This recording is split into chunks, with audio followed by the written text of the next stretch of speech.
Hello, this is Keith Fabrique here. A little video, quick video.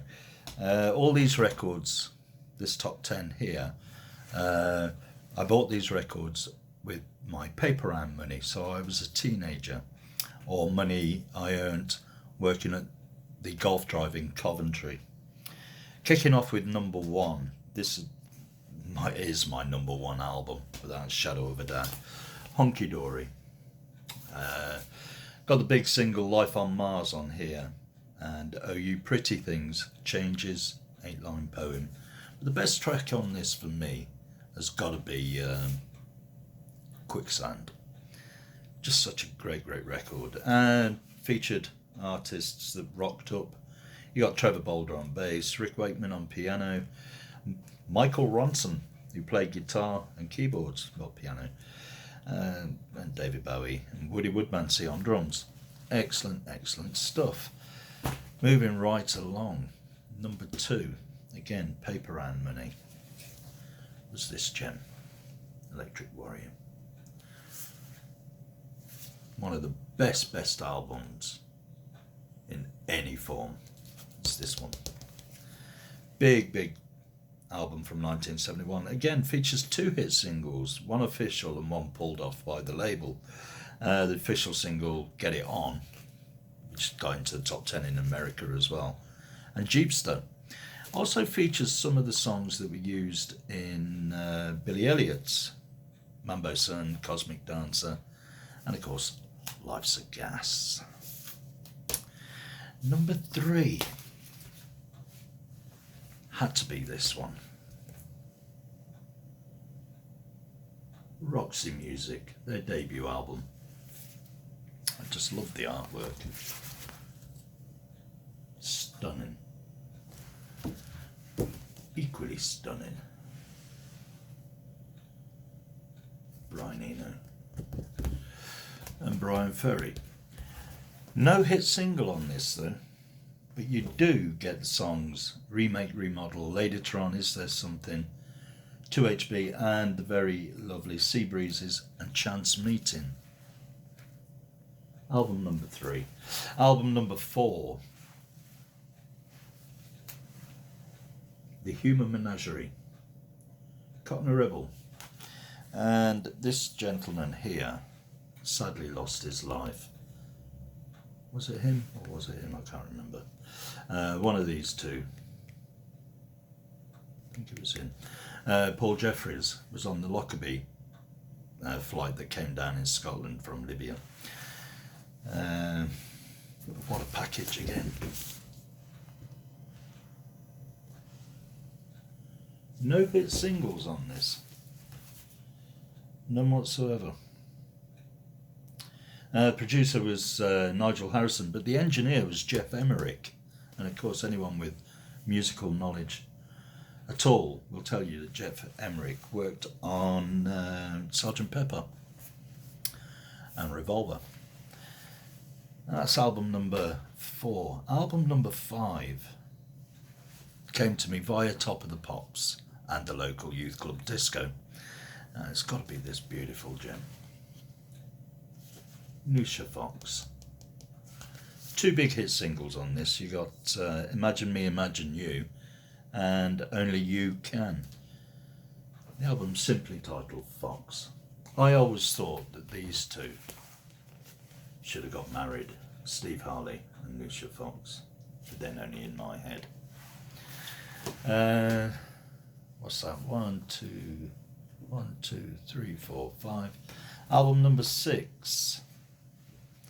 And I think I would have been about 15 when I bought this. David Gates and Bread.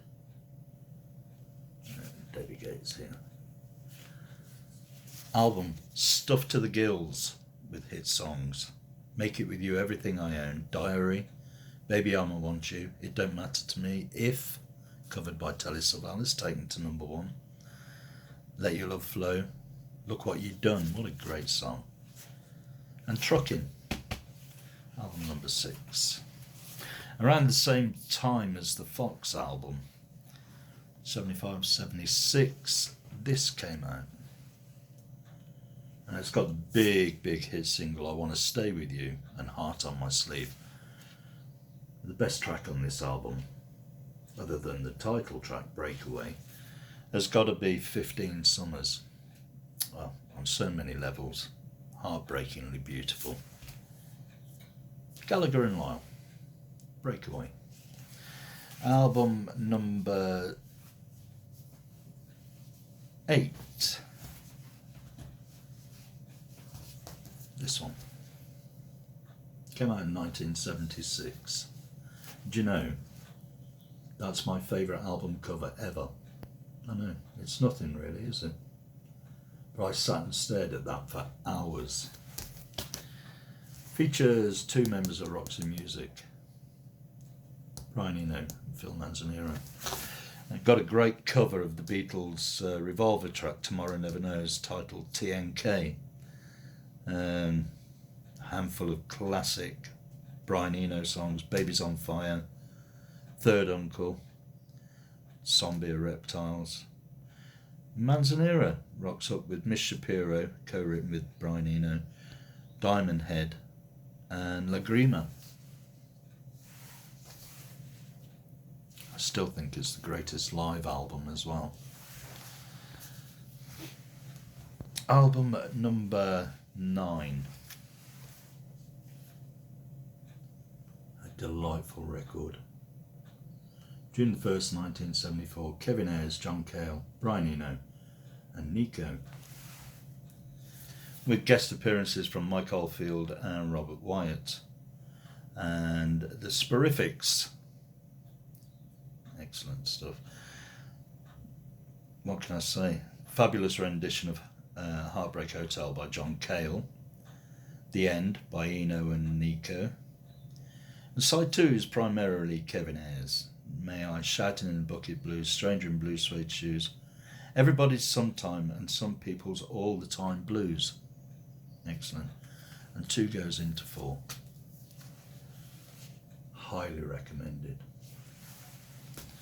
And at number 10, I think it was a college friend that turned me on to this record. HQ, Roy Harper. I'd started to take a bigger interest in who was who in particular bands, and I realised that they rocked up on other people's albums. In this instance, you've got David Gilmour from Pink Floyd, you've got John Paul Jones from Led Zeppelin, Steve Broughton, the Edgar Broughton Band, Ray Worley and the Graham Thorpe Colliery Band. Excellent stuff. Not a bad track on here. The most popular, or the most well known, would probably be When an Old Cricketer Leaves the Crease. And that's 10 albums I bought with pocket money. And I was a teenager. Wow. Out of these 10 albums, I would say 5 of them would still make my top 20. Thank you for listening. Just a little bit of trivia there. Take it easy.